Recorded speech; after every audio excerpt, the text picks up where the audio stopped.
It's a beautiful Thursday morning, of course, January 11th, 2024, and it feels good live. And I'm always very excited knowing that you are there to keep a date with you for 5 morning show. I'm Adenike Owoye, welcoming you to this beautiful edition. Oh yes, it's very beautiful to be alive. I mean, it feels good to know that yes, you're experiencing a new year, a new dimension. All right, welcome to you for the 5 morning show. I am Shegun Dinola at DME.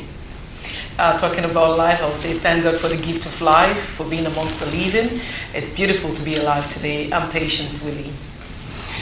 Of course, you know how we help to drive your day on you for the 5 morning show. Today, we will be looking at, basically, it's about national security. But this time around, we are taking it straight to the northern parts of Nigeria. What really is the cause of this unabated insecurity in that region?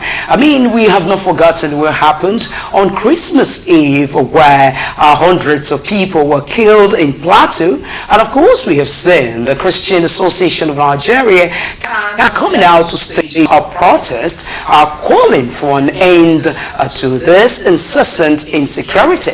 So today we want to know, is it about the natural resources in that part of the country that is causing insecurity in the country? So really, is it a blessing or a curse? This and many more is what we will be looking at in our discussion segment today. And of course, we will also look at our newspaper review. That's the newspaper review segment, of course, to keep you abreast of what is happening in your world.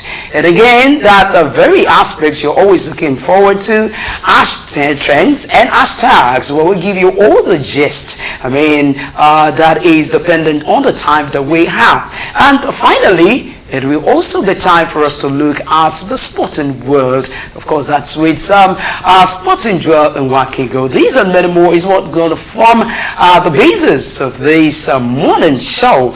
And so, without much ado, let's quickly go into the newspaper segment. Up Wall Street to the Nigerian Tribune. The major story says CBN sacks boards of Union, Keystone, and Polaris banks. This can be found on page 6 of the Nigerian Tribune. Another major story says EFCC to grill Edu, Sadiya, Halima daily until, and that story can be found on page 29. EFCC is promising to drill Edu, Sadiya, and Halima daily. You know why? You see, I think it's a very good development. So I've always been the advocate for women, of course, being in politics. But then again, going through some of the things I saw, the extravagance of this very humanitarian minister, and looking at it that she's a youth, is something that all of us actually, welcomed, we embrace it, we love it, because we're complaining that we have too many old men in politics. And they should give room for the younger ones. Like we say, the future belongs to the young. So the youth need to actually, oversee, watch them, learn from them. And it has to start somewhere. But again, I'm disappointed. Some of the videos that I saw about the humanitarian minister and her friends, they were just, displaying cash everywhere, just having party. There's a particular one I even say where she was just saying, Pepe them gang. You understand that kind of a thing? And it's not making people feel that the youths really do not know what they want, and they don't know what to contribute when it comes to national development. But I wouldn't want this to discourage many of the individuals who are pushing for young people to be in politics, because this might just be one who really does not know the reason she is there. And I say something that sometimes money is the spirit. Okay, it's not say many of these political elites, or let me say politicians, we know that many of them embezzle funds, but they know how to do it in secret, they know how to keep it. But for a woman, maybe she got carried away with these millions and billions, and she just started, displaying wealth everywhere. I'm really sure that's why they're even calling her out. I have a feeling that the criteria for selecting her was faulty. because if they had gone through due process, I'm sure there were people on that list that were more qualified. Exactly. Younger youth. But she's qualified. If you check her In terms of antecedents, she was the commissioner for health in Cross River State. Okay. She had a clean slate. Let me also inform you that, when she became the commissioner in Cross River State, she was from findings or from feelers reaching me, she was a very close friend of the wife of that very governor then, talking about Ayade. And Ayade was very young. We all love the fact that, someone as young as this becoming a governor, this is commendable. So it's like, but I'm beginning to look at politics like also, it's a game of interest, really. You try to, once you're there, you try to benefit, you ensure that people that are around you benefit from your government. So I believe that she's a product of such benefits as being the commissioner in that state. Now, whether she performed excellently well is another topic of discussion. But here we're talking about extravagance. She gave somebody $500 for lunch. And they took a video unknown to her. She was just there smiling and everything. And those were saying $500 for lunch. This is too much. This is too much. And I believe those ones are recording her because of days like this. So I'm sure that even the president's ears must have been full. And he feels that we need to let this one out. So the time has come that when we want to bring people here, it goes even beyond their qualification. We have to also look at the character that they are made up. Because this particular woman, I also learned, came out, she attends winners, came out and gave testimonies and all of that. How do you expect the GO of that church to feel right now, now hearing that you are kept? Do you understand me? One thing I believe in Nigeria is that when they want you out, they find a way to push you out. Now, she was giving our people $500 for lunch. I mean, to me, that's normal. To give your friend $500 for lunch, that's normal. It's even workers, those under her. Well, you understand? They will even be happy. So why recording it? Now, we see some of these ministers buying SUVs. For their girlfriends. For their girlfriends. Ali Baba was saying something that some of his friends in Aso Rock go as far as giving their girlfriends houses in Ikoyi. The cheapest house you can find in Ikoyi is 200 million. Even beyond. You understand? That's the cheapest you can ever get. So for you to give somebody a property in Ikoyi, meaning, come on, they just want to tarnish this woman's image because she's young. Now, it is this kind of thing that these old politicians will say, look, the youths are not ready. Then so they shut out the youth. And it is a youth that recorded these videos. It is a youth that leaked these videos. Meaning it is a youth that is working against the youth. But you can't be certain that it's a youth that did that.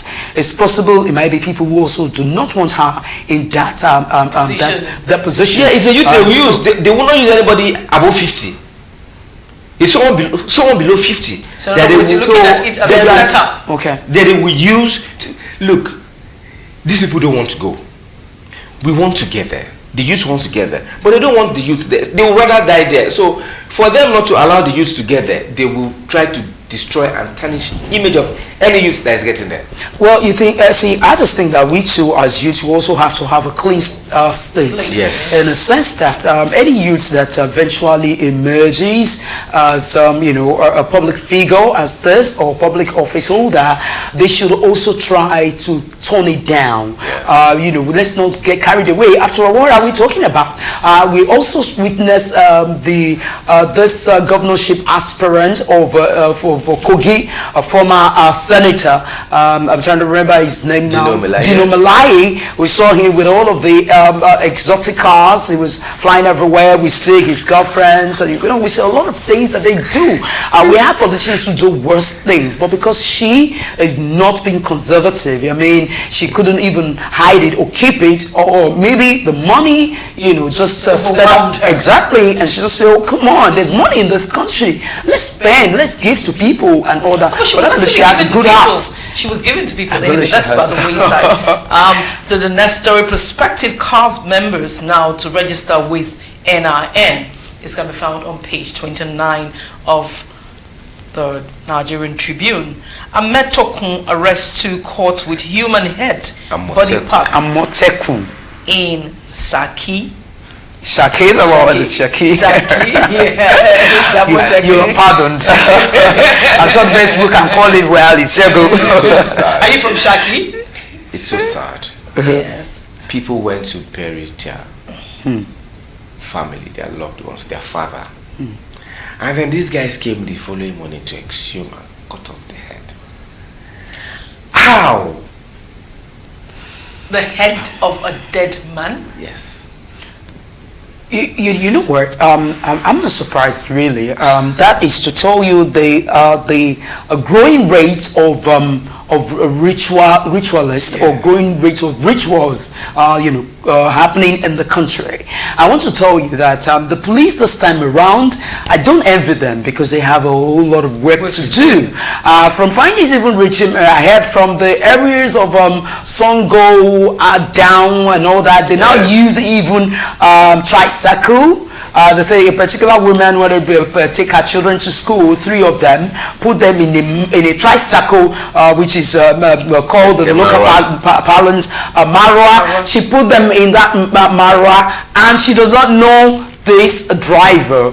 Ever since, as we speak, they're still looking for these children, and they always going around. So, which excuse me.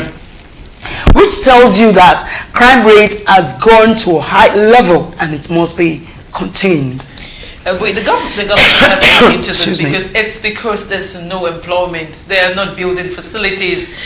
Aside employment, some people are just built for ritual. Some people just want evil-minded, basically. Yeah. So there's employment, there's no employment. Some people just want to have it easy. So they just want to keep. Okay, so now what I was able to gather is that in Shagamu, Abeokuta, Ogun State to be precise, there's always one form of ritual killings or the other. You remember also that I think it was during this week or last week that some ritualists were also caught. We've been seeing this. We even saw the one of a university student that was also being dismembered by a Yahoo guy. Yes, I remember that story. Yes. So this has been going on. So there's no point pretending about this. And now talking about the economy being in a bad shape, it has even made it worse. Because now, we know before now that many of the youths have this mindset of a get-rich-quick syndrome. It's a challenge with them. They don't really want to suffer. We've not forgotten how Osh Poppy too was arrested for cyber crimes. And what did he say? He said his father worked as a civil servant for years, and the sister was sick, that the father couldn't afford. I think the money was maybe 30,000 or something, that the father couldn't afford to pay that, and the sister died. And that was when he told himself, whichever way it takes, he's going to make money.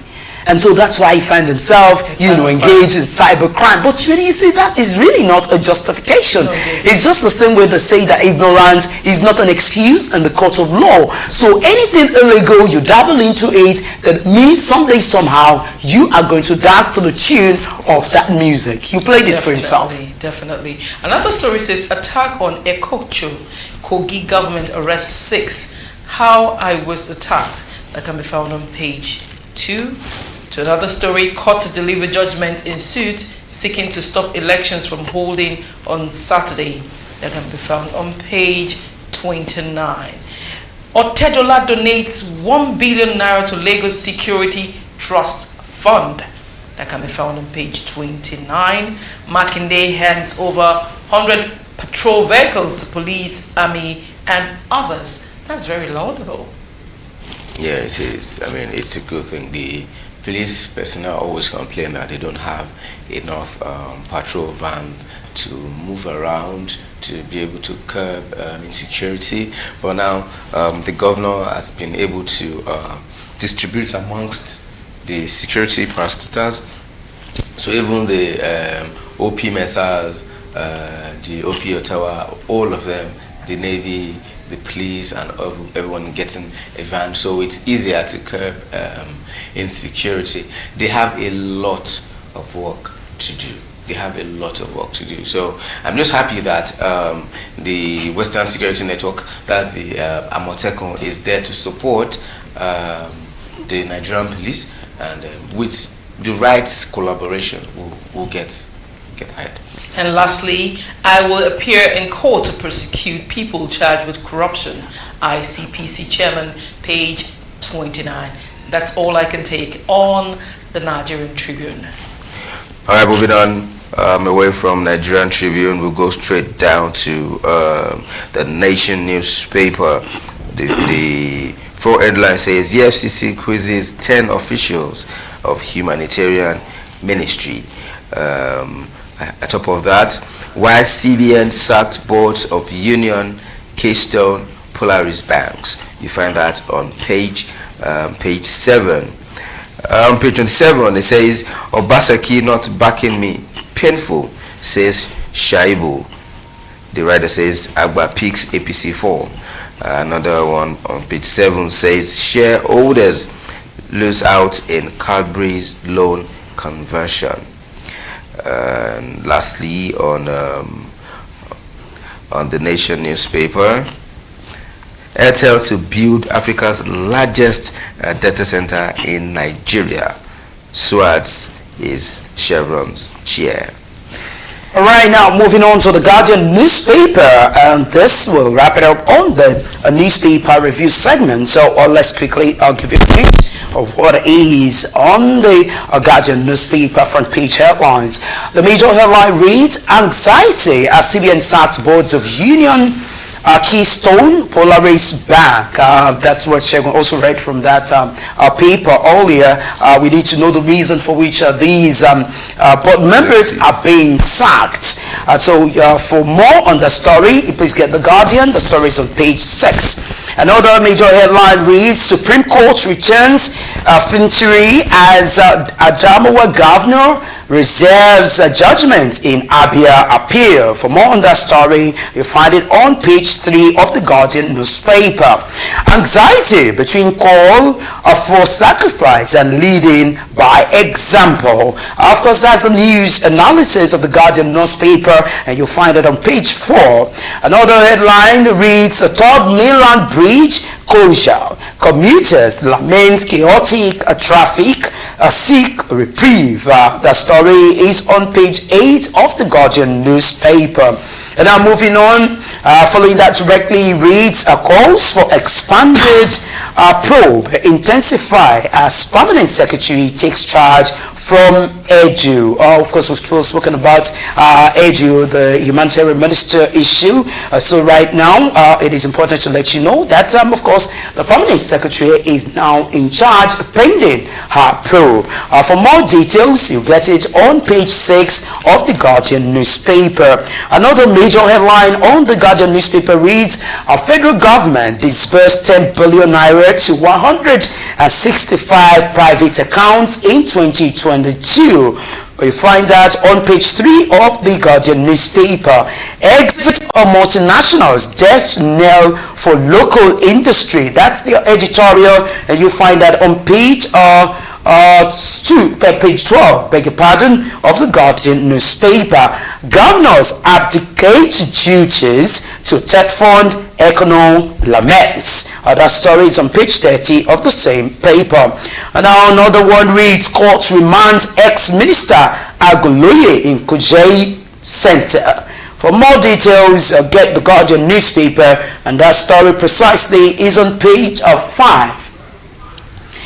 And that's it on our newspaper review segment. Right about now, we will quickly go into the discussion segment, and of course I told you that today we'll be looking at insecurity plaguing the northern part of Nigeria. We'll take a short break and we will be here with our guest to take a closer look at this insecurity, whether it is about the natural resources in that area that is causing it, so it is a blessing or a curse. Find out more as our guest joins us soon.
Some school of thoughts believe the major challenges confronting Nigeria as a nation is caused by poor leadership.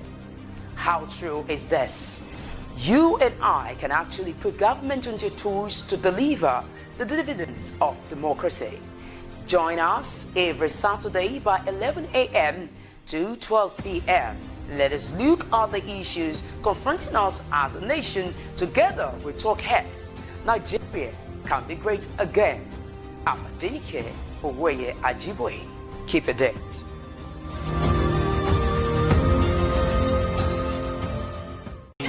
What up, guys? How's your day going? How are you doing this? I want to believe that you're having fun, right? This bright and sunny day. You know that once you see this duo on your TV screen.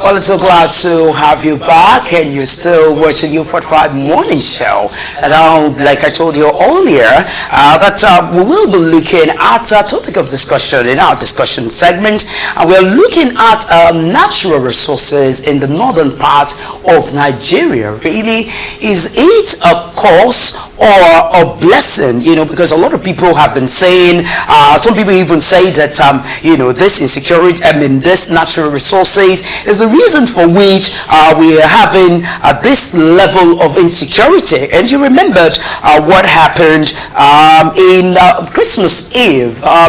We've not forgotten that hundreds of Nigerians were killed in that part of the country. Why is this so? Is it that it is becoming a big problem for security agencies? Why is it been pretty difficult for them to be able to contain this every time we are still talking about insecurity? So we are now being joined by our guest this morning. Join me to welcome our barrister Destiny Tankon. He is a legal practitioner and of course a public affairs analyst. Many thanks for coming to U45 Morning Show. Thank you, Nick, and good to be here again. Happy New Year to everyone out there. Oh wow, you took that from me. I'm about telling you Happy New Year because I see you for the first time this year, and it's good to know that you're looking good. You know, thank you so as a much. grandfather, I'm sure a lot of people don't know you're a grandfather. But of course, looking good. But of course, looking good is as simple as ABC. So keep it up. Thank you. All right, barrister. Let's quickly go into the discussion. We are looking at natural resources. Yes. If you want to say Africa, we know that Africa is really blessed. But of course, let's narrow it down to Nigeria, the northern part of the country.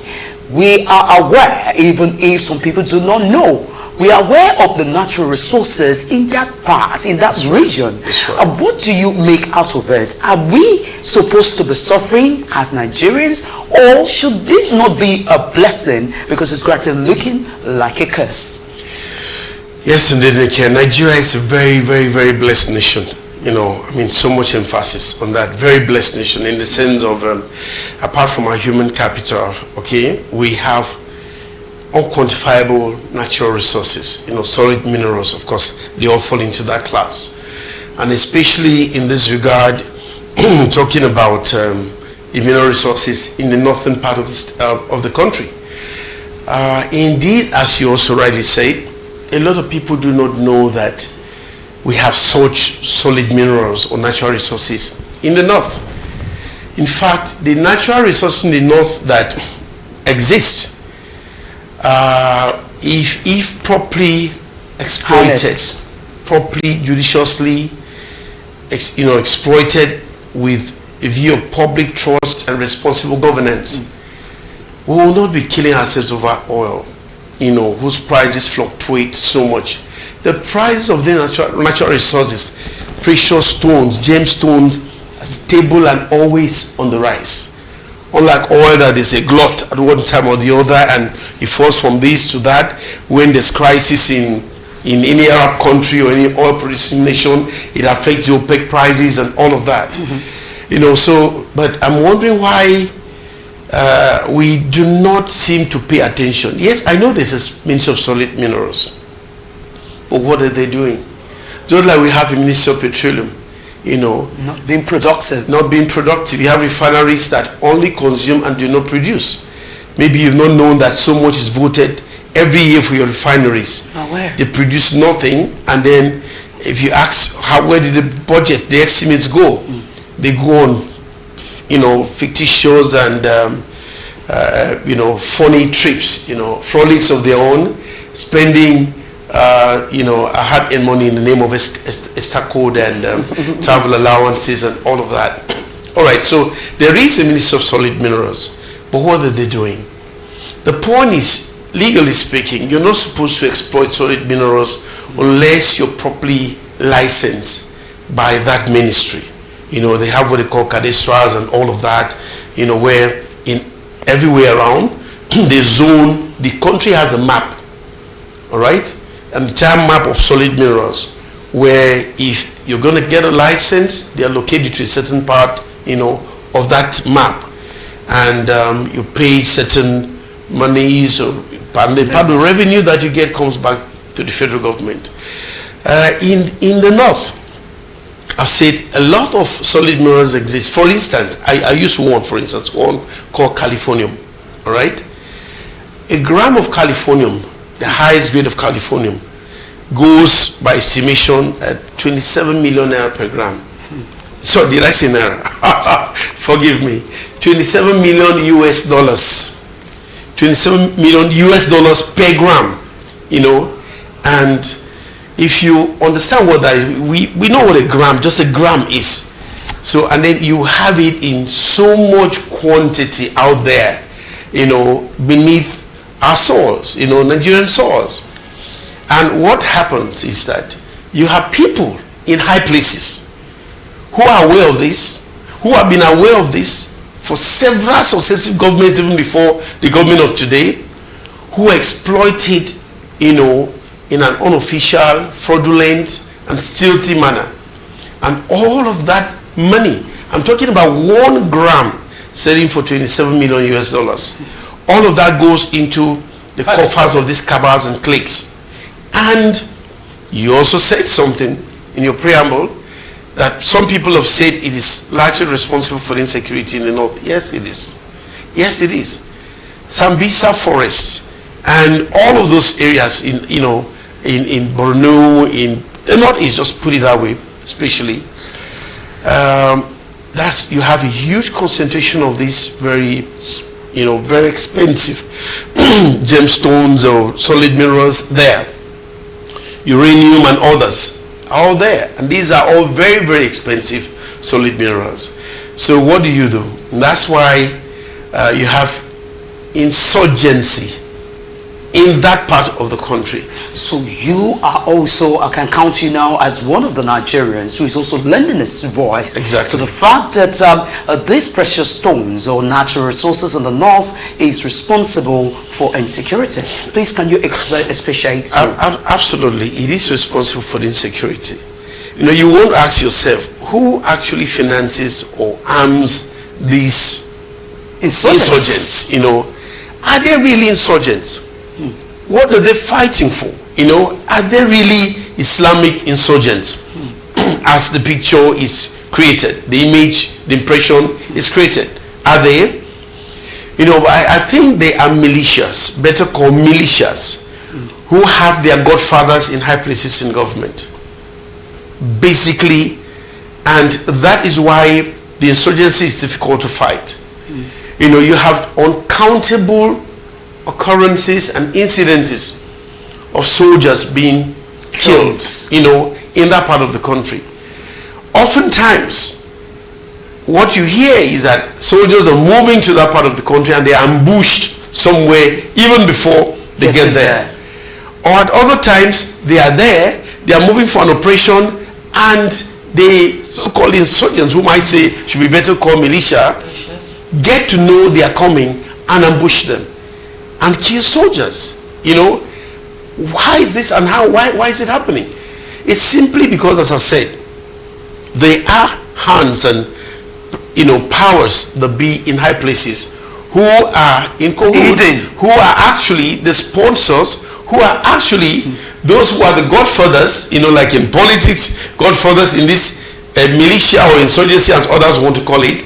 They have their godfathers, They arm themselves from the resources, from the revenue gotten from the sale of these things. Now, you'll be shocked. You heard of helicopters flying into that region with white people, just like there are pictures shown and stories told about helicopters flying into. You have insurgency. The Nigerian soldier who is officially and constitutionally armed and equipped to fight, defend the country and its territorial integrity, gets in there and he meets a fight and either gets killed or gets killed. But some helicopter, a civilian helicopter, is able to fly into that same zone and go to do what do they go to do there? Transact business, of course. They go to transact business. So it is in my view, and of course informed view, that what's really happening is that this presence, this gift, this natural gift, this gift from God is the real reason for the insurgency.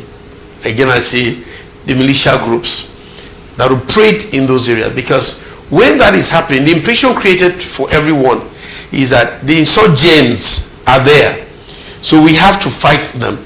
So there is no peace or tranquility or enabling atmosphere for us to officially exploit those minerals for the good of all.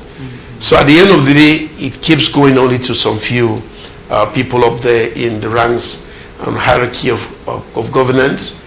And so in that sense, you're right to say it's more of a curse. Why is it a curse? Because of the number of Nigerians who have been killed. Villages sacked, burnt, because oftentimes these villagers give information, to the Nigerian army. And when they get to know how the information came about, because at the end of the day, I said, there are people who are feeding them, who are their godfathers in circles of government, who give them information, so when they get to know the information came from a particular community, otherwise, what business would I have a community that is not where they're operating from? They sack it, kill, burn, and all of that. So it's been more of a curse to Nigerians generally, and particularly Nigerians in that part of the country who have been losing their lives and limb and property continually. All right.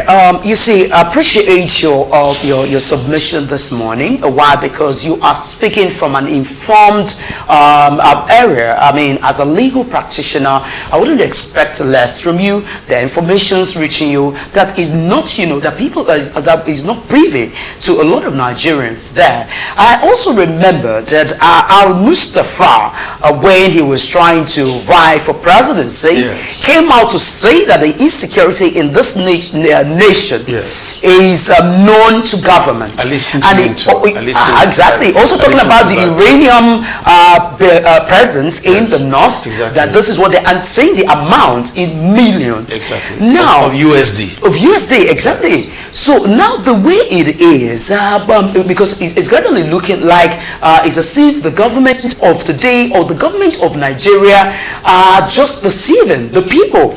So how do you think that we can, make the government pay for this? Well, or expose, because I really don't know how we are going to name insecurity in the board when government officials are the major beneficiary of this very challenge. Okay, I'm sure being journalists, you've all have know that the late Abacha, Sani Abacha, said a thing in his lifetime. He said if insurgency lasts for more 24 than hours, government has hands in it. Yes. I mean, that we knew who Abacha was, right? Yes. and a soldier, a general, an Yeah. ex-head of state, though deceased now, And if now insurgency, Mustafa Butt, also said that, and so if we have insurgency, or the militias still operating there till today, because very simple, government has hands in it. That's what we're saying. And so Nigerians have to rise up in one accord, in unison, against the government and call government to accountability. The Nigerian soldiers are the best, one of the best soldiers around the world.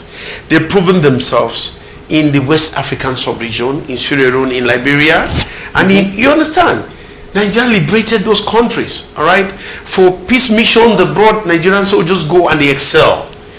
So how would you tell me that the same soldiers will not be able to deal with an insurgency, according to them, in its backyard?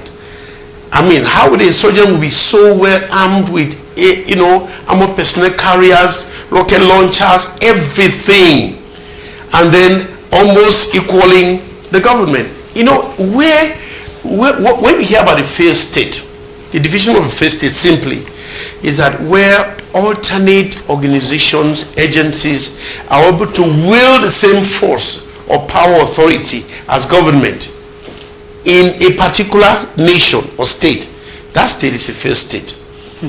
So we have failed governance. That's why that is happening. So the government of the day is the one we'll call upon. I said this started even before this government, all right? Absolutely. We'll call on the government of the day to rise to its responsibility and save Nigeria, the hardship. Why are we punishing Nigerians, saying you've lifted subsidy, you removed subsidy, you've done this and been visiting so much hardship, when we have alternatives, we have other means of revenue. Exactly. Apart from oil. That's quite apart from the fact that we've dealt with this before, apart from the fact that even oil itself would have still been giving us enough revenue. You have a minister of petroleum that you don't have a minister. The presidents are always the minister of petroleum. You only have a minister of interior. The president is right up to the present government is the minister of petroleum. CBN, they are complaining that they don't make remittances to CBN. NNPC doesn't do that. So where are the funds going? Crude oil is being stolen. That's what it means. And where are the funds going? Into the hands of these same cabals and cliques who are also responsible for the exploitation of the solid minerals in the northeast. They are the same ones also exploiting the oil. So we're calling the government of the day that enough is enough. Nigerians deserve better. All of this hardship. I say one of the worst things to have happened to Nigerians is at the advent of this administration, when the current administration said they remove oil subsidy. We all know what has happened, what a bag of rice is today, what transportation fare or bus is from Obalende to Ikeja. Everybody's feeling the effect. What everything has become just because of that announcement. How that a lot of people have parked their cars at home. How difficult it is today to fuel your vehicle, to move around, So it's all a problem. A nightmare is bad governance, purposeless governance. Governance that does not care or really consider the best interest of the people and the nation. Because we should not have this situation with oil or with the precious minerals in the northeast. So Nigeria should rise up in one accord and call this government, I say we'll talk about this government, to accountability and to discharge its constitutional responsibility to, with finality, deal with the so-called insurgents, the militias operating there, and seek out. They know how to fish out the sponsors of these militias in the northeast. All right. Some of them have been mentioned in the past, but what happened? Nothing. So something should be done. Now, you said initially that we have a map of where the natural resources are up north. Like down south, we know the oil producing areas, but a lot of Nigerians are not aware of this entirety of space in the north where these things exist. Don't you think the government should come out and let us know the actual resources we all have in Nigeria and how we can, utilize them instead of them, what do you think can be done to make the government come out and make it known public that we have Californium, we have all this? A lot of Nigerians don't even know about Californium, so that we can gather these resources together and then, we can harness it. Well, I tell you, I wasn't just talking about the Northeast alone. The cadastral map, that shows these solid minerals, is a map of the entire nation, I said. You may not know that bitumen deposit in Ogun State and Ondo State, and they have one of the highest deposits of bitumen the world over. Oh. But what do? We still import tar for our roads. We have very terrible roads because nobody's looking that way and exploiting them judiciously. All right, for instance. And in other parts of the country, the same solid minerals you have in the north also exist in other parts of the country. And I said they have a map of all of this that shows we have these deposits here and there and there. So but why successive governments have refused or failed to responsibly exploit these resources for the good of the entire country? We shouldn't be a nation in debt. We shouldn't be a nation of citizens suffering because of one policy or the other, one bad policy or the other. So what Nigerians should do, and of course that's where good governance comes in. But how do you have good governance when people visually steal the mandate of the people and put themselves in power? Where people tell you I will be there whether you vote me or not, and they end up being there. The people are in a way helpless through the electoral process. Helpless through the electoral process. We appear to be helpless. Because even when people have come out, as I saw in the last elections, and even the one preceding it, our Nigerians came out and said we want to express our will through the ballot, and their will was thwarted or butted, stolen. I've seen that happen. So through the ballot, it appears impossible. Maybe through organized civil disobedience. Lawful organized civil disobedience. All right? Yes. Okay. Of course. You know what I'm saying. Yes. Nigerians have to, we've had strike actions, sit at home orders. People decide and say, we're down in tools. We'd rather die in our houses than continue living like this. Go to work, quit work for 30,000 naira a month. That cannot buy a half bag of rice. I'd rather sell pure water on the street and feed my children. Nigerians should tell themselves that. I'd rather say granite. I'm not going there anymore. But it's not even easy to sell this granite and pure water because they're clamping down on people, street hawkers. In some states like Lagos. Well, it's amazing. We have street hawkers even in the US and Britain. So why would it be stopped? And then for governance that we know is very irresponsible. Or it's my opinion. I know it's my opinion. It's very responsible. That cares little or nothing about whether the people live or die. And then you see clamp down on people who are trying to stay alive, just surviving. Okay, Barrister, I'm happy you came out to also say that it appears the people are helpless. Through the electoral process. Yeah, to the electoral process only. But of course, talking about organized disobedience, there's a way you put it. Organized civil disobedience. Yes. Right? If you talk about organized civil disobedience, as you said it, we have of course seen the Nigeria Labour Congress, different union coming out to say they are protesting for the people. But one thing I've realized now is that it's difficult for you to get the people together to speak with one voice because the way it's been, some group of people are also benefiting from this act, of stealing Nigeria's resources and being used for personal gains. And then again, talking about leadership, you said that the part of our challenge is bad governance. Not part. Right? A major debacle, major problem responsible for the state of the nation. Okay. And yes, it's bad governance. So which means that even if other agencies set up to protect the people are willing to do all that, we have seen soldiers also die at that instance, and we have also witnessed a situation where it appears information are easily being, linked to these militias, as you call them. All right. So now the challenge is it appears indeed that Nigerians are helpless. So how do we? Because I don't see this your submission being something achievable. Because definitely those gaining from this government or from the past administrations will never join us to do that.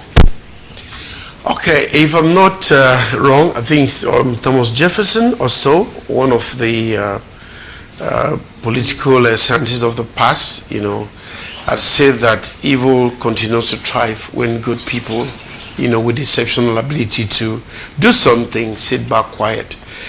If we have bad governance and we have those who are benefiting from it, they are all part of the bad governance. So they're all in one class. The vast majority of Nigerians are the ones suffering. I tell you, if you put them by way of percentage or ratio, they are so insignificant that if Nigerians come up together and decide, like I said, we either live or die, and decide to organize, like I said, involving organized civil disobedience, right? They would overwhelm them. Let me tell you, how many soldiers do you have? The entire number of soldiers, the entire number of policemen. They are not even up to 1% of the population of Nigeria. So there's a crowd you see and you know that the gun you have in your hand is useless. Okay, but you see, the question is, who is going to lead us? I remember that, what's his name, Shaure, at a point, I had a one-on-one interview with him saying that all we need is a revolution. I asked him, I said, who's going to lead? He said they will lead. We have seen Shaure gone there, and they shot him. We have seen Kanu also coming out to say that he's fighting for the emancipation of his people. They want to have state of Biafra. He is behind bars. We have seen so many people who want to speak for the people, and they are being, caught. They cannot do anything. So how will it be? Because I want to see the reality in this. It's not just, Yes. Okay, well, I was still going to go touch about, since you've asked that particularly, when a revolution is ripe, it doesn't require a leader. Okay. When it's ripe, it gets ripe in the people's heart. It gets ripe when the people say, like as I said, it's either we live or die now. What's the point? This is dying in installments. So it's enough is enough. Why? Because government is all supposed to be a servant of the people. Government is not an overlord or a master of the people. It shouldn't be. Whoever is in office, holds public trust. And it is for the good of the people, not for your pocket. In Nigeria and in Africa, that's the sad narrative. Governance for their pocket, for their own interest, themselves, their cronies, their families, and so when I said when a revolution is ripe, and we're very close, especially in this country, Well, I'd like to start by when revolution is ripe. Things will just happen naturally, or just naturally take its course. One thing. Do you remember the Arab Spring? Yes. What happened? One person, because of what was happening, set himself ablaze, and everybody said, "Enough is enough." Were there no soldiers? Were there no policemen? Did anybody go to call another in his house? So the point I'm trying to make is that, because when you stand up like Shaure, like Kanu for Biafra, and all Sonny Bo, they come with you, and say he's a troublemaker. You'll be amazed. A lot of people in Yoruba land are the ones who are most against Sunday. And who will give out information about what he's what about. No, let me make this point. Let me make this point. Okay. Yes. You see, the difficulty with actually leading people out is that amongst those you are fighting for, who are supposed to be the real beneficiaries, either out of ignorance or greed, exactly, they are the same people who would oppose you. They would oppose you. Exactly. But they are still they are the minority, as I said before. They are in the minority and not in the majority. So all that we need to do, the government of today, for instance, you have Tinubu, as president of Nigeria, but is a Yoruba man buying from a different market from the Igbo man? I don't get it. Or from the Bibio man or the Boki man? We're buying at the same high amount of money. Who has benefited specially because Tinubu is Yoruba? I really know Nobody. So the point I'm making is that governance exists. See, these people care nothing about whether you are their tribe or not. I'm going to hold you on, Barrister. These people care whether you are... They care nothing about whether you are their tribe or not. They care less. Okay, right about now, we'll take a short break for a radio, and we will be bringing Segun in to also join in this conversation. So, stay with us.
Many thanks for joining us again, and we are still looking at insecurity in the north, whether the natural resources there is the reason for which the insecurity has continued without any sign of it abating. And we're still here with our guest, Barrister Destiny Takan.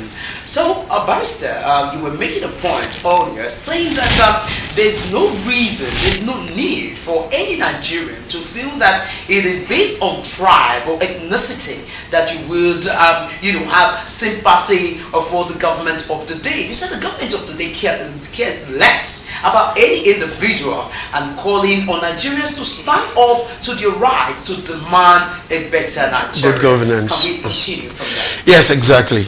I started, sequel to that, I'd say or prior to that, I'd say that governance is a trust, and exists or should exist, for the ultimate good of the people.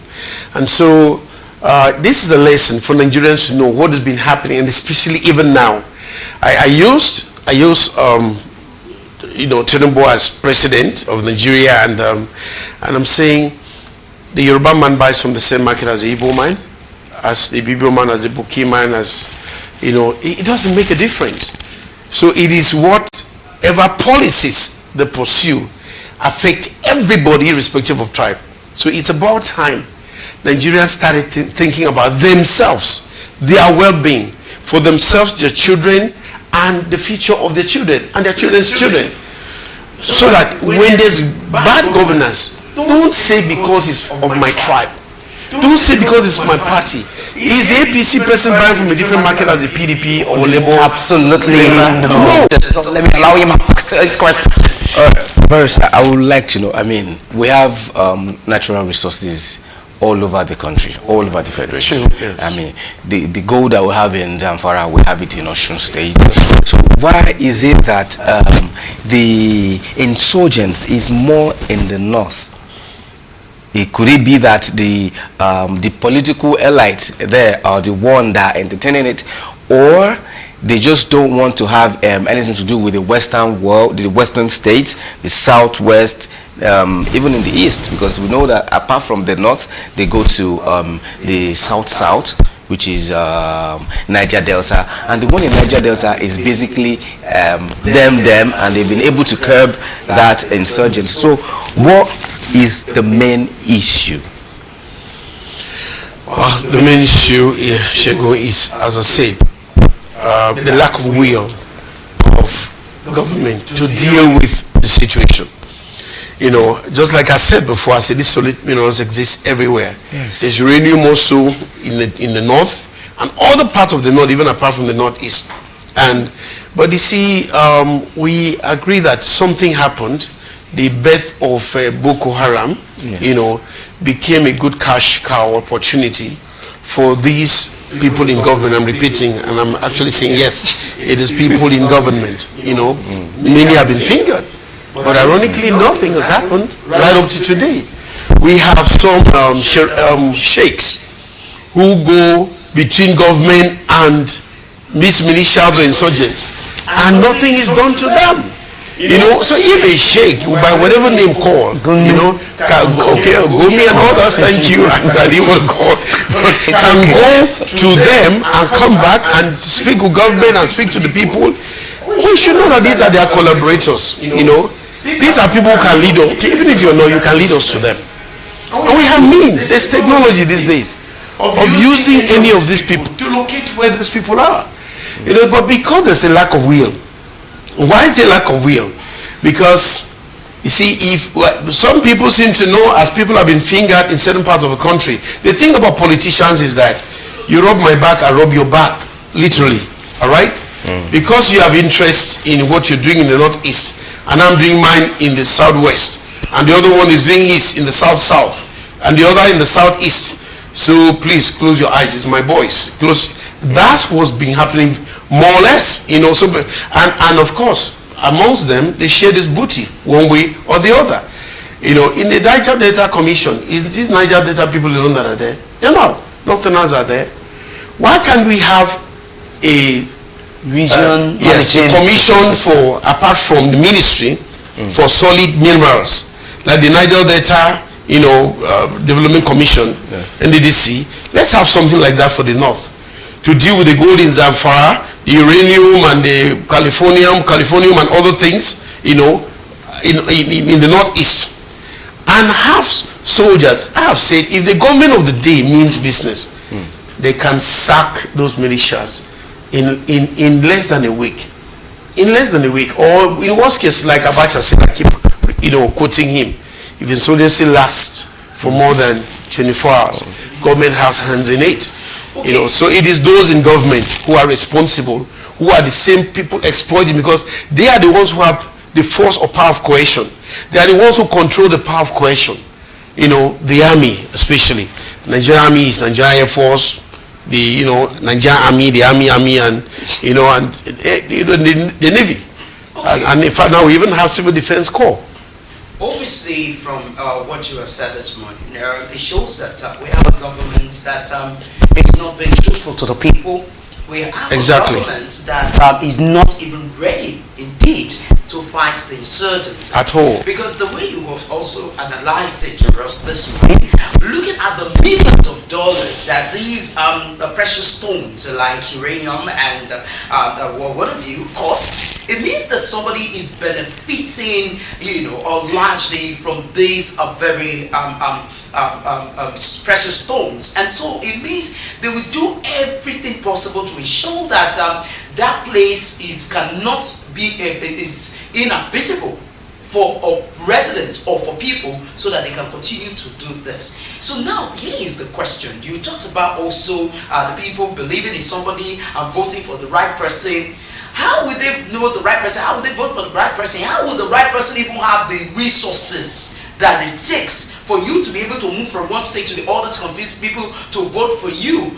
I also want to state that it is not about ethnicity, because I think that Lagos residents are wiser, and that's why you find that in this very election that brought in the president, in Lagos State didn't even vote for him, you know. So which means that the people are not, the Lagosians basically they are wiser, and they do not come to terms with the fact that it has to be tribe related or ethnic related. So now, if a government is benefiting from the insurgents or insurgency, how do you expect that government to fight this battle? Exactly. So obviously, it's not possible. And you also saying somebody or people should leave or something. How is it possible? In Lagos itself, in daylight, they are stealing your phones. They are dispossessing you of your possession. Yeah. And people will just be going on their own. Everybody is working on their own. So how do we get it right? Well, you see, all of what you said sums up the entire narrative of a state. All right? You would use the UK, for instance. Use the US, use the UK. Do these things happen like that in broad daylight? Not at all. You hear of a shooting incident, and within 48 hours at most, they've located the fellow. Yes. He will be on the run, but they've located him because you have a system that works.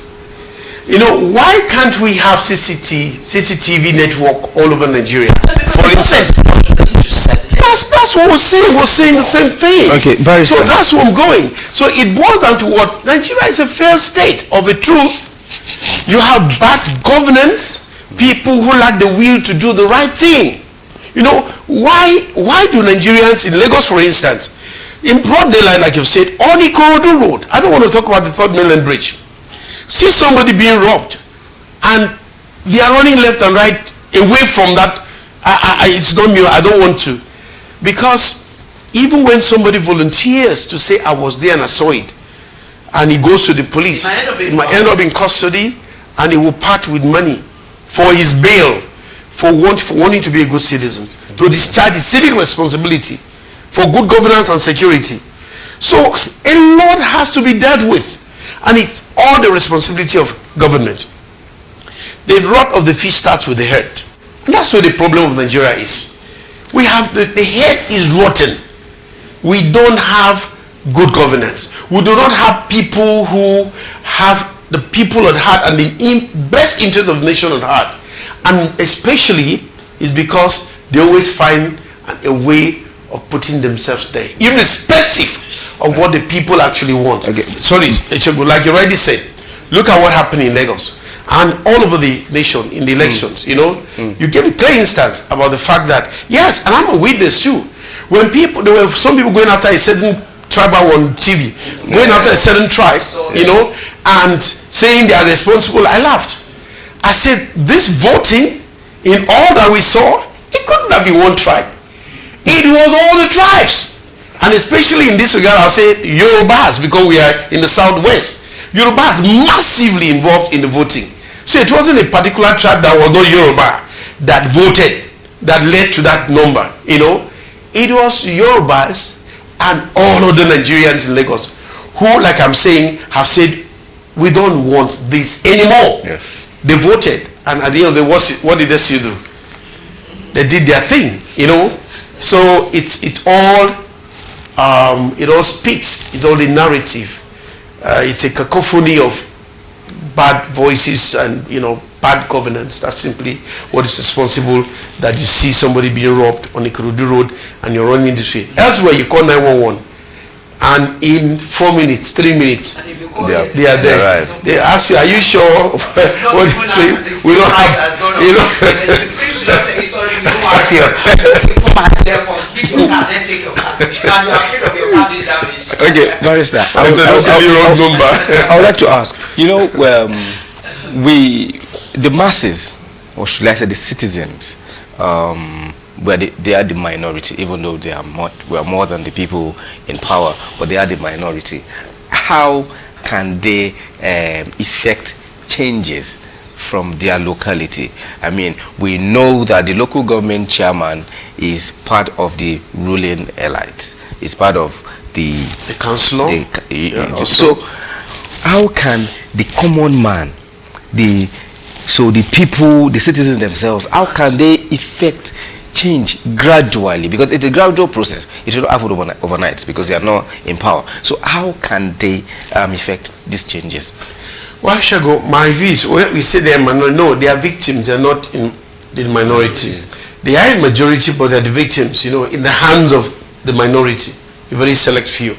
That's more like what it truly is. But the truth of the matter is that I have postulated, and I'm doing so even now, that in each of our communities, we have to take it back to our communities. The problem of Nigerians is with bad governance, and who are those responsible for the bad governance? It's the politicians. Yeah. They are the people, and those who, for crumbs, who salute them, and for crumbs, and who honorable and call them all sorts of names, and go cap in hand or tail between their legs, for those crumbs, because these are the very ones that the politicians use to cause havoc and to ensure they are the machinery that they use to install themselves against the will of the people. So we will need to take this back to our communities all over the country. Until the political elites are the problem of Nigeria. Simple, that's the absolute truth. We will need in each community, you are a politician, and you've been in government for this, what have you done? People, there's a time where we have to study out socializing people from their communities. There are very many ways of socializing people, you understand, on that community, like where I come from. Yes, you may not exile the person, you can have the law rightly up against you, but the community can decide and say, we're not greeting you. The law can't force anybody to greet. We're not coming to your house. You have any event, we're not coming.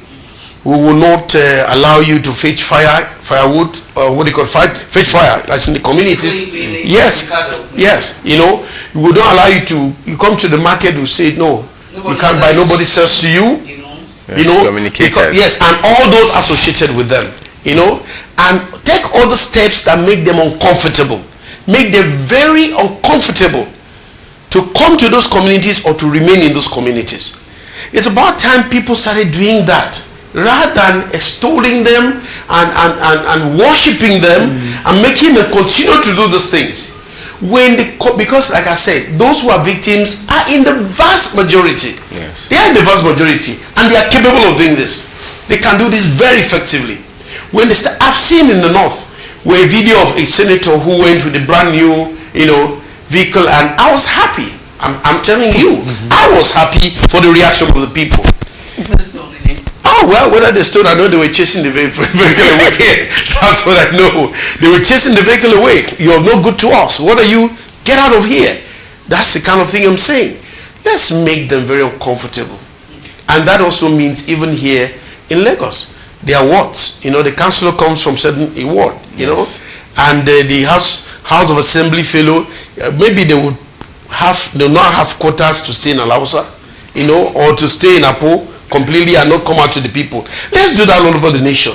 I'm talking about civil action, organized civil action against the political elites who are responsible for the stagnation of Nigeria, who are responsible for the filtering away of our common heritage, our patrimony, for their own selves alone.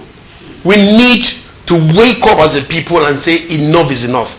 We deserve better. We want good governance. And you're saying something about how do you tell who a good person is. You ask a question like that, Nick. You see, it's not about everybody has its antecedents. Where I come from in my community, there are people who can't talk in their community. because everybody knows their background. Exactly. So who is talking? This one, That you don't know? have good antecedents. I mean, it's there, and in the same thing all over the nation. Everybody who is in government today, whether installed as president, installed as vice, or as a a minister, or National Assembly, or whatever, people know, we know ourselves. We know our backgrounds. We know those who are, at least on the surface. We know the antecedents of everybody. We know who this man is. This is what he has done for the people, for himself. This is who he has been. We'll start from there. We're not God. All right? Even the devil doesn't know the heart of a man. It's only God that does. But at least the only way we know a man is the manifested thoughts, actions, deeds in the past and present of a man. That tells volumes about the person. All right, better for this is where we will on our discussion segments. Let me say many thanks to Barrister. Thank you. We've been talking about the resources in the northern part of Nigeria. If it is indeed a blessing or a curse, especially because hundreds of people are being killed, even soldiers sent to Sambisa, and areas always lose their lives. And the question is, how long would we continue with this situation causing us insecurity when Nigerians cannot sleep with their two eyes? There is need for us to heave a sigh of relief, and part of what has been established today is that the government indeed has a hand in the insecurity in Nigeria. I mean, how do you explain why this Boko Haram that came around 2009 precisely, up until now, every government that comes in, they are saying their hands are tied. Even when the service chiefs still have a meeting with the president, all we hear is still trying to encourage them to ensure that we bring insecurity. We need insecurity in the bar. But till now, we are yet to be dancing and happy that we can sleep with our two eyes shut. But we only hope that the situation will change for better. Like Barrister submitted this morning, let's go back to our morals. Let's go back to those days where even market women can leave their goods and they go to bed and they come back, it remains the same. If there are individuals of questionable character around you, let us not embrace them. Let us treat them as who they are. Abandon them. Don't sell goods to them. But again, I'm also wondering how this will be possible when the market leaders are being, put there by the government. And this is what even market women and men are still fighting. But we only hope that the situation will change for better.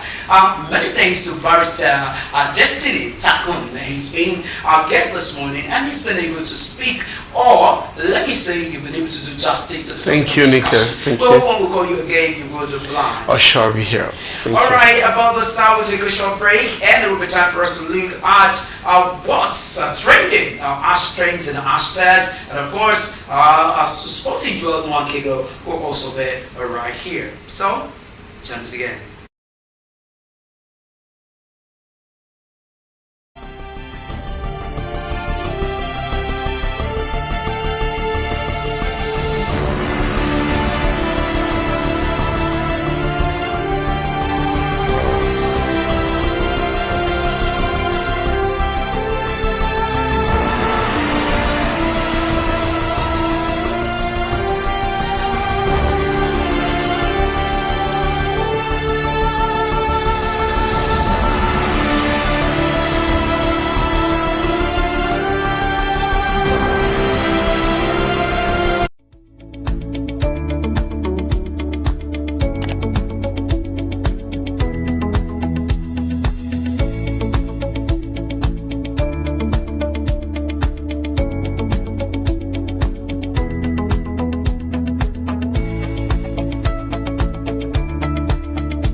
some.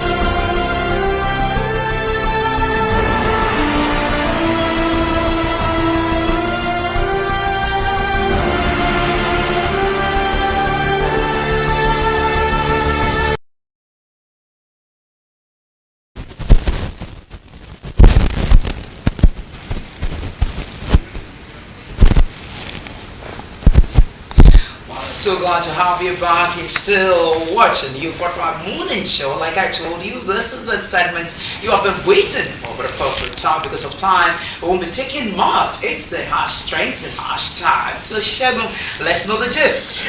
All right, so quickly, let's just look at this one. Alleged 585 million naira fraud. So now, the former deputy governor of Lagos State, in person of Femi Pedro, is saying, look, Nigerians should give Betta Edu a second chance. Left to me, I would say, look, all of these things, she might not really understand what she was doing, but I believe her personality, her kind of person, I think she has done in the past, we should be able to give her a second chance. I mean, we've seen ministers, governors who embezzled. Okay, so Minister of Defense, right, that they called out that in a state where it was governor, misappropriation of funds. So I think this young lady should be given a second chance. I don't know. Well, Sporting Joel is here with us, so let me first ask what Sporting Joel feels about this. A second chance for a pretty young looking lady, energetic. I mean, what other words can I use to describe her? Well, giving her a second chance is like, you know, leaving the last bullet in the chamber. I mean, a gun chamber. Because if now, are we going to make it a norm, giving people a second chance after, you know, committing such, you know, heinous crime and all that? The crime she committed is not up to the ones your senators are committing. After all, she has not even stolen the money. Yeah, she just transferred it. Oh, the money is somewhere. Okay, the problem is, why did you know, make that transfer? Yeah, so the EFCC, they are grilling her, so she will give her own account of the story. Well, what I think is second chance. Yes, some people might want to say let's give her the second chance, but again, it also tells us something about the nation we have. But you know, looking at the topic of discussion today and hearing from Barrister how he's been able to analyze the situation for us, I keep wondering why can't Betta be given a better chance? I mean, you know, you're right. That's the word. After all, we heard that the insecurity plaguing Nigeria, especially the northern part, it is you know, established. I mean, it's known to government to an extent. So it looks like it's a government of deceit, with deceiving the people and just acting and you know, acting a script. So maybe we should allow Betta to also act the same script that has been acted by some political officers before now, public officers. Let's give her a chance because she's energetic. She's quite pretty. She's quite vibrant. I mean, let's see. Maybe she would learn her lesson. So what happens? Probably Desiani might just come and ask for a second chance too. Who? Desiani. Desiani might know she can't because I mean she stole. It's been established that she is indeed. But she transferred. Betta Edu transferred. She didn't steal. But she hasn't even stolen. Okay, now the question again is, all of this money that has been stolen in this country, where do they even go to? Because it's not foreign accounts. Foreign accounts. Not reflecting on our economy. I mean, when it's being collected by the anti-graft agencies, where the resultant effect has not been felt on the economy. The only one because continues to be in a bad shape, and this is my worry. Yeah, the only one because believe that those money, you know, being sent to the National Treasury, but we don't see where those monies are being. National Treasury is empty. Your treasury is empty. Needing the borrowed funds. I mean, who's deceiving who? Let's go with your sports, please. Alright, okay, let's allow sports into because yes, a lot is happening. A lot is happening in the world of sport. It's 2 days to the 34th edition of the AFCON. It's all about the AFCON. All roads to Cote d'Ivoire, and Super Spring We'll bring you live games as it unfolds. Very good news. Yeah, I mean, it's lovely news. Because we are bringing you everything in details. You watch it. No need going to pay for your DSTV or whatever. Just stick right here. You have the opportunity to watch and analyze. And you'll also be bringing guys. Sure, definitely. We're going to have some ex-international come in and do analysis and all that, guys and ladies. Now, the Super Eagles observed our first training this morning, and the coach said the players are good to go. And they arrived in Cote d'Ivoire yesterday. But I believe with the Aero Stars we have, we can actually get somewhere, probably to the El Dorado, and probably clinch the trophy. Well, few of our players are injured. My own prayer is that they should bring the trophy because a lot of times and get $35,000 each. Exactly, because that's a huge money. It's a very good one, a good source of inspiration for anybody to give his best performance. So, but I pray that they're able to bring the trophy home because this is what put a smile on us. Because I always wonder. In Nigeria, as sports enthusiasts or lovers, there's nothing we get other than we're just happy. We just want victory. That's all. Now, somebody maybe believe that entertainment and sports gives us joy in this country. I don't know how true that is. Yeah, those are the only things. Especially entertainment. Those are the only two things. Our government we don't derive anything from the government, and there's nothing to gain as a citizen. No money being given. Victor Boniface. Yeah, Victor Boniface just had a successful surgery yesterday. Indeed, he's out. He's not going to be among the team. Indeed, has been replaced by Alassane Youssouf, a player from Belgium, Royal Antwerp. But right now, somebody believes not just having big names in the camp, but big performance. That's the word of Peter Rufai. He was part of the team that won the Cup of Nations in '94. He said it's not just getting big players to to the Cup of Nations, but big performance. You have to be committed. Exactly. You have to be result oriented. So I think Peter Rufai is right. Based on his own antecedents, so I think he's the right man for the replacement. He can do well. How do you mean? Talking about having to bring him in like a goalkeeper coach. He was a goalkeeper. Yes. Good coach. I just hope he does his best. But at the same time, now being a goalkeeper, I believe you are the last line of defense. We're still looking good. Yeah, we have 3 goalkeepers in this Cup of Nations. We took in 3 goalkeepers, just 1 home base in the entire 24-man squad, 1 home base. Now we have over 60 goalkeepers in the MPFL. Now what that means is we don't have a good goalkeeper in Nigeria. That's the meaning.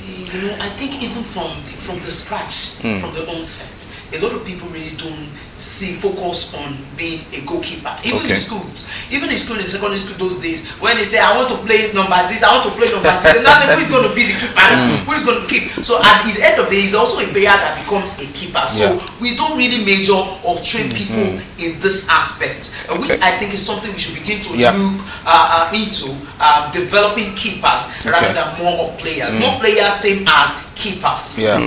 What we should do is you cannot just pick a goalkeeper from Nigerian professional league and go for a tournament. For you to blend them in, you need to take them and go for international friendlies because these guys, they've not experienced such international games. You understand? So that it does not affect them while playing. So basically, now this is Oloroleke. Stanley Wabili. He's a goalkeeper for Chippa United in the South African League, and he's 27 years old. And we have another goalkeeper by name. This is Oloroleke for Eyimba. This is the only home base in that team. And right now you have a Francis Uzoho that has not seen action for his club in Cyprus, and is 24 years old. He is the first choice of the Super Eagles. He's not really had a good time in his club in Cyprus. He's 34 years old. No, he's 24. He's 24. Yeah, 34. Let's move on. Joe. Anyway, I don't know if I have time. Just on the NWFL. We don't have time for the quickly say drop the last you want to drop. Yes, I'm going to drop the last one. The NWFL is on week 7. The Nigerian Female Football League is on week 7. Teams are getting victories. A lot of teams, getting Ekiti United. I don't know if you're from Ekiti. You guys lost. Anyway, you had a team from Conference Queen. They had a victory over Nigeria Retails and just by a long goal. Anyway, like she said, there's no time. All right, many thanks to Sporting Joel Wakego. This is where we drop the container on you for the Friday morning show, Thursday edition, January 11. Many thanks for watching. We hope you join us sometime tomorrow. I'm Adenike Owoye Ajiboye. I'm Joel Wakego. And I am Shegun Denola Adeyemi. And from all of us and to the production team and entire team led by Sam Eze, this is where we say goodbye.